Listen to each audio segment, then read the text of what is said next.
Muy buenas tardes, jóvenes. Qué gusto y placer saludarles nuevamente por este medio. Voy a dar continuidad a la explicación de los contenidos que se han venido desarrollando en el curso en el ciclo escolar 2021. Estamos en aspectos introductorios. Todavía no hemos entrado en materia concretamente del derecho. Estamos viendo lo que es el origen del Estado y el derecho, cómo surgen. Y decíamos la semana pasada que si preguntamos qué surge primero, si Estado o derecho, veíamos que ambos surgen históricamente al mismo tiempo gracias a dos circunstancias: la aparición de la propiedad privada y la división de la sociedad dividida en clases. Luego veíamos pues lo que nos dice uno de los autores del término Estado, y veíamos que Estado y Derecho son una relación de todo en parte y explicaba en qué consiste esa relación de todo en parte. Pero vamos a continuar con el contenido de aspectos introductorios en cuanto a lo que es el Estado y el Derecho. De lo que es el Estado y el Derecho, vamos a ver entonces cuál es la ubicación de ellos o de ambos dentro de la formación económica social. El movimiento económico, esa serie de transacciones que se dan entre productor, consumidor, dentro de un grupo de personas. Y decimos que tanto el Estado y el derecho son una parte también esencial de la superestructura que se erige sobre las relaciones de producción de la sociedad, que se da dividida en clases. ¿Por qué? Porque el derecho es el que va a normar las relaciones en cuanto a las decisiones que se van a tomar como Estado de los movimientos económicos que se dan dentro de una sociedad. Por eso es importante. Es una de las partes esenciales también el derecho dentro de las decisiones sociales que se tomen en cuanto a las formas de producir. Podemos ver en los noticieros las decisiones que puedan estar tomando las autoridades en cuanto a el aspecto económico, y lo hacen a través de una disposición, a través del derecho. Seguimos viendo entonces en cuanto a la palabra Estado propiamente. Vemos de que este término tiene su origen en un vocablo latino que es status. Sin embargo, en la antigüedad, cuando hablaban de Estado, porque la palabra Estado ha venido evolucionando a través del tiempo. Y si quisiéramos hablar del Estado, pudiéramos pasar todo el año hablando solo de lo que es el Estado, porque es una palabra que trasciende mucho, tiene mucho efecto. Pero en la antigüedad no, cuando hablaban del estatus, no se referían al Estado como lo estamos viendo ahora nosotros en este momento. Y esta palabra Estado tiene su origen en el vocablo latino status. En Roma, cuando escuchaban la palabra Estado, lo que ellos entendían era que se designaba a una situación jurídica de una persona. Cuando hablaban de Estado, lo que entendían en Roma era el conjunto de derechos y obligaciones que tiene la persona para ella misma, para la familia o con la sociedad o la ciudad. Es decir, eh, la palabra Estado, de lo que podemos tener ahora a la vista o del concepto que tenemos, lo que era para el derecho romano, la palabra Estado ahora para nosotros es un atributo de la persona humana como sujeto de derecho, pero en su momento se los voy a explicar. Pero la palabra Estado entonces en aquel entonces entendían que se referían a la condición jurídica en la que se encontraba una persona. Mencionaban el término Estado, decían, es la condición en la que se encuentra ahorita la persona en cuanto a derechos y obligaciones. Es decir, mi estado como hijo, como esposo, como padre, etc. Eso es lo que entendían los romanos. Derechos y obligaciones en cuanto a ella misma, a la familia o a la ciudad. Entonces, si no existía o para ellos no existía el término Estado propiamente como una estructura, que era lo que existía. Y de acuerdo al texto que tienen en su cuaderno, que era lo que hacían en la antigüedad. Como no tenían el término Estado como una estructura, que era lo que tenían, eran un sistema de gobierno. Es decir, no existía el término Estado como una estructura, sino que ellos lo que tenían es un sistema de gobierno. Por eso, por ejemplo, en la antigüedad utilizaban algún tipo de expresión semejante. Por ejemplo, en Grecia le llamaban polis a lo que era la ciudad. En Roma le llamaban civitas y también le llamaban república, que era la ley del pueblo, pero eran algunos términos que utilizaban como un sistema de gobierno. En Francia Inglaterra que utilizaban el término regnum en cuanto a reino y a imperium, y también la terra, que para ellos era pues un sinónimo de un estado de gobierno, perdón, de un sistema de gobierno. Cuando hablamos de un sistema de gobierno, estamos hablando la forma en que se va a gobernar a un grupo de personas. Sin embargo, yo no sé si ustedes tienen la idea cómo es que cómo surgen los reyes, cómo surge ese sistema de reyes. En la antigüedad, pues lo que se dio es que cuando existe estas personas que quisieron acaparar el poder y terminar o querer terminar que las personas no tuvieran sus propiedades o no tuvieran propiedad privada y quisieron acaparar sus tierras, lo que hacen es organizarse y forman un grupo denominado los bárbaros. ¿A qué le denominaban los bárbaros?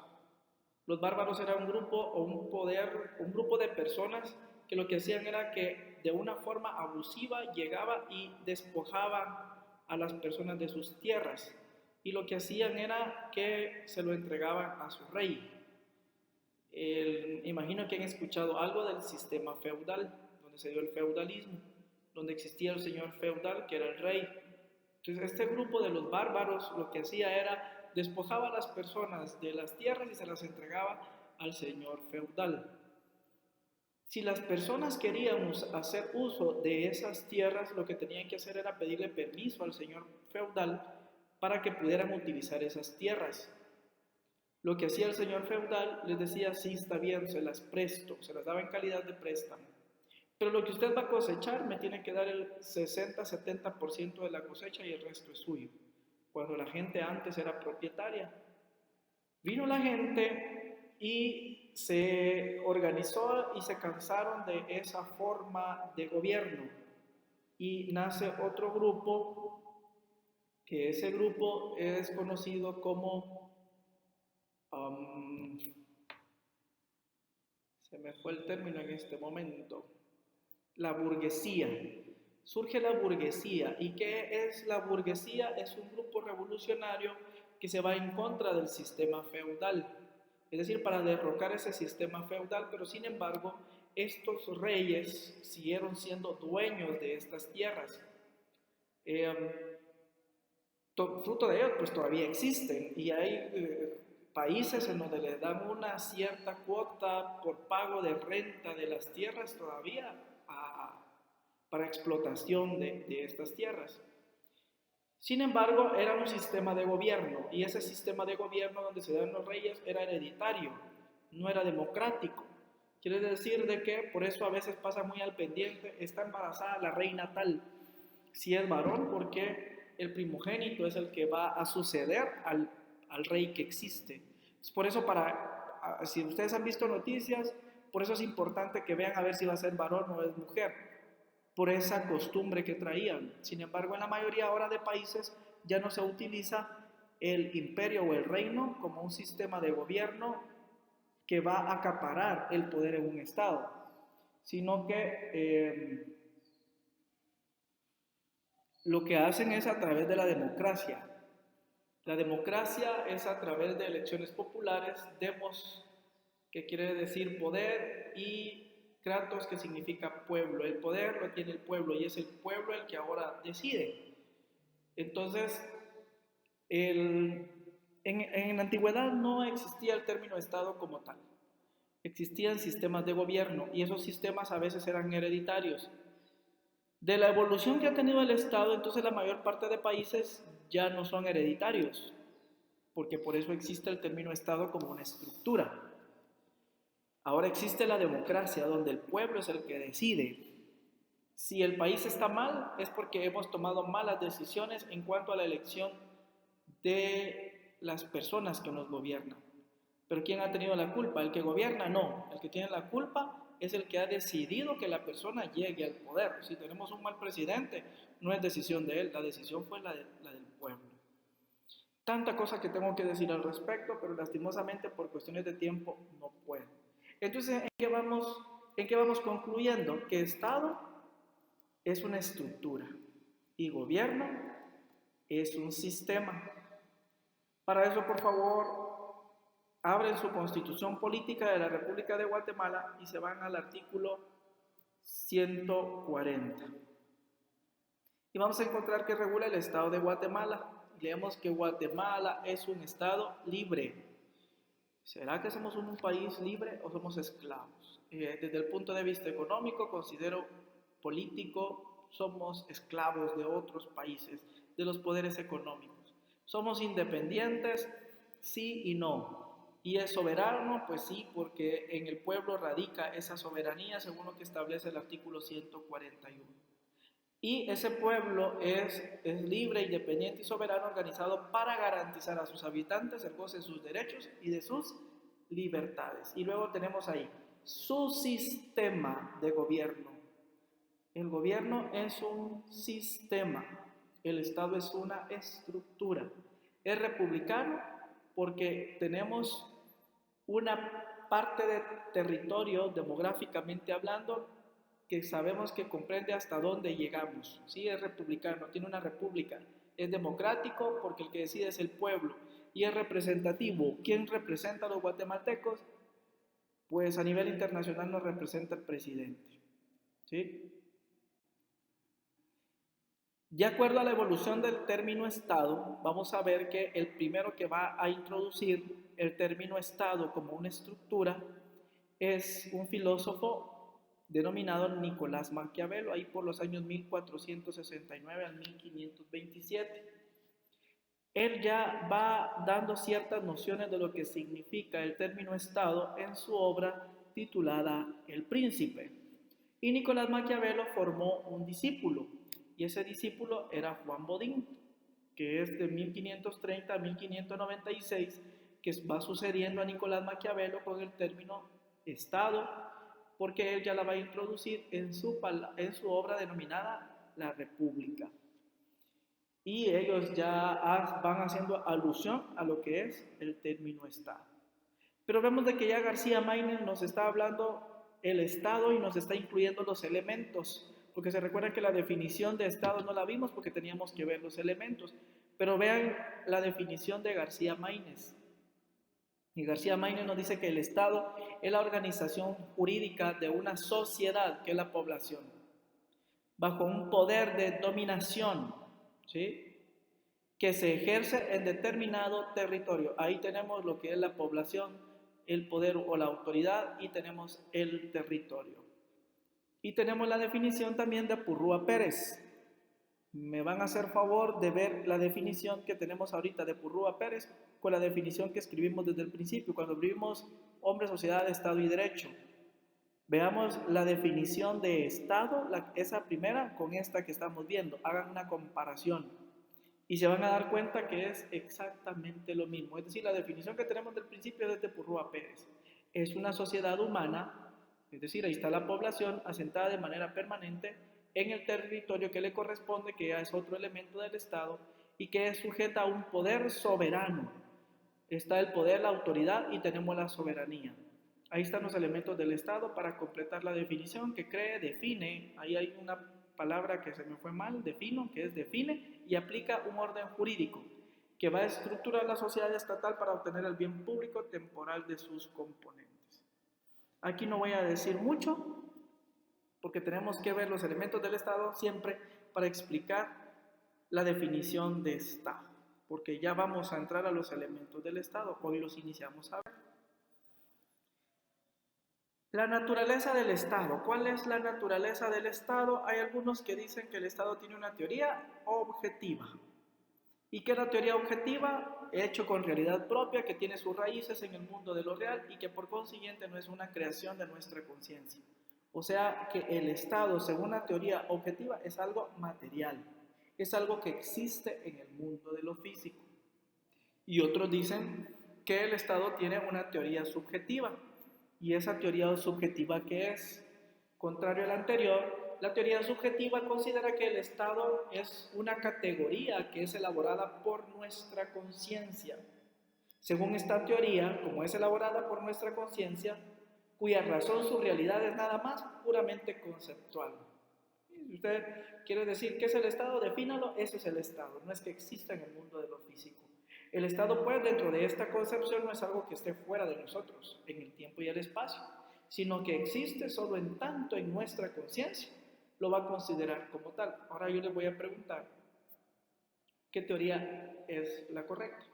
¿La objetiva o la subjetiva?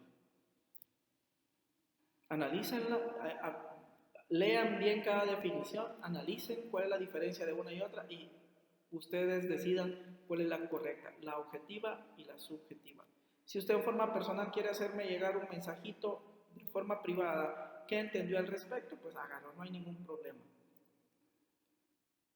Analícelo, léalo y analícelo. Esa es la tarea que le voy a dejar hoy a usted. Lea, analice, interprete y compare las dos definiciones para ver qué diferencia hay una con otra y cuál es la real, la teoría objetiva, la teoría subjetiva o de hecho si ambas son correctas. Vamos ahora entonces, después de dejar todos esos aspectos introductorios del Estado y el derecho, vamos a ver los elementos esenciales del Estado. Y los elementos esenciales del Estado vamos a decir que los vamos a clasificar en dos. ¿Cuáles son esos dos elementos esenciales del Estado? Están los elementos previos o anteriores al Estado, que van a ser la población, y la población va a ser el elemento humano, y va a ser el territorio, que es el elemento físico o material. Y los otros elementos son los elementos constitutivos. Es decir, los elementos esenciales del Estado se dividen en dos, previos o anteriores y los elementos constitutivos. ¿Cuáles son los previos o anteriores? La población y el territorio. La población, que es el elemento humano, y el territorio, que es el elemento físico o material. Y están los elementos constitutivos. ¿Por qué constitutivos? Porque recuerden que el Estado crea el derecho y una vez el Estado crea el derecho, se va a constituir como Estado a través del derecho que ha creado. ¿Y cuáles son esos elementos? Bueno, la población y el territorio, que van a ser elementos muy propios también con el nacimiento de la sociedad, ¿sí? Con el Estado y la sociedad. Y los elementos constitutivos es el poder político, la autoridad o organización política y la soberanía y el fin. Es decir, de que los previos o anteriores, los que ya existían cuando se empezó a utilizar el término Estado como estructura, es la población y el territorio, eso ya estaban. Los que se constituyeron cuando se formó el Estado como una estructura es el poder político, la autoridad o organización política, la soberanía y el fin. Es decir, son 4 elementos del Estado, pero se clasifican en 2, previos o anteriores y elementos constitutivos, que es lo que vamos a empezar a ver cada uno de estos elementos. Hay algunos que consideran también como elemento del Estado el gobierno, pero la verdad el gobierno, si nos ponemos a pensar, no es un elemento. ¿Por qué? Porque el gobierno es una actividad del poder político, es una actividad de la autoridad, ¿sí? Entonces, el gobierno no es como tal un elemento. Si usted considera que es un elemento, el gobierno está bien, pero a mi criterio va dentro del poder político y la autoridad. ¿Quién es el que gobierna? La autoridad. Bueno, por eso no podemos decir que el gobierno es un elemento porque ya va inmerso dentro de este elemento del Estado. Entonces veamos el primer elemento del Estado, la población. De esto no voy a decir mucho porque usted ya sabe qué es la población. ¿Qué es la población? Primero tenemos que decir que es el elemento humano del Estado, ¿sí? Y que la población es el conglomerado humano compuesto por las personas individuales, que la persona individual también es llamada persona natural o física también. Y cuando hablamos de la persona individual, natural o física, nos referimos al hombre y o la mujer como sujetos jurídicos. Cuando hablamos de sujetos jurídicos, hablamos de personas que tienen derechos y que tienen obligaciones y que han nacido dentro del territorio del Estado. Es decir, la población, vamos a ser todos los que hemos nacido dentro del Estado, dentro de la República, dentro del territorio. También van a ser parte de la población aquellas personas que sean extranjeras, que por razón de su domicilio vivan permanentemente dentro de él, es decir, pueda que haya una persona extranjera que viva acá en Guatemala, también se considera parte de la población. Y también a todos aquellos que les unen por regla general vínculos de idioma, raza, costumbres y tradiciones comunes. Hay familiares que están en Estados Unidos, hijos que nacieron en Estados Unidos, pero se consideran dentro de la población guatemalteca. ¿Por qué? Porque son hijos de padres guatemaltecos. Solo que se van a considerar guatemaltecos, sí, solo respetan un procedimiento establecido en ley y ellos ya son parte de la población. Ahí tenemos el primer elemento. Entonces, la población. ¿Quiénes conformamos la población? Las personas, el pueblo. ¿Sí? El pueblo. ¿Y el pueblo qué va a formar? La sociedad. Muy bien. Y por último, para el día de hoy tenemos como elemento el territorio. ¿Qué es el territorio? Vamos a decir que es el elemento físico o material del Estado. La población dijimos que era el elemento humano. ¿Sí? Este es el elemento físico o material del Estado. El territorio es el área geográfica dentro de la cual el Estado ejerce su poder, su soberanía. Es decir, de que pueden ir a aplicar las leyes, el presidente puede ir a aplicar disposiciones a donde está el territorio salvadoreño, no. ¿Donde está el territorio mexicano? No. Solo lo que ahí en esa parte, en esa extensión territorial es donde el presidente puede ejercer esa soberanía. Los salvadoreños, los hondureños no pueden venir a tomar decisiones por nosotros, no pueden venir a elegir a la autoridad, somos nosotros. ¿Por qué somos? ¿Por qué? Porque aplica sobre el área geográfica para nosotros. ¿Y qué es lo que comprende el territorio? El suelo emergido, el subsuelo, las aguas interiores, el espacio marítimo nacional, el espacio aéreo, las naves, aeronaves, los barcos. Eso es parte de un territorio. Es decir, si usted ve un barco con bandera estadounidense en Guatemala, ese barco no es guatemalteco. Ese barco pertenece al territorio estadounidense. Si carga la bandera, es territorio estadounidense. Si el barco está en México y tiene una bandera de Guatemala, ese territorio es guatemalteco. ¿Sí? Bueno, hasta ahí es la explicación del día de hoy. Cualquier duda me la hace llegar en forma personal. Por favor, instrucciones. Me va a enviar el laboratorio número 1 y 2 el día viernes, por favor, en forma personal, a mi WhatsApp personal, en horario de 1 a 4 de la tarde. Laboratorio 1 y 2, por favor, me lo hacen llegar. De 1 a 4 de la tarde, por favor. Cualquier duda, siempre me la comentan en privado, estoy para servirles. Y la carátula, a como se las enseñé el año pasado, por favor, vean algún trabajo o bueno, los cuadernos creo que los dejaron acá, pero recuerde, va arriba nombre del establecimiento, abajo del establecimiento va el nombre del curso, abajo el nombre del catedrático, al centro de la hoja va el título del trabajo, que sería texto paralelo. En la parte de abajo va su nombre completo, por favor, nombre completo, su grado, sección, clave y la fecha, por favor. Estoy para servirles, estoy a sus órdenes, es un gusto poder saludarles por este medio. Feliz tarde.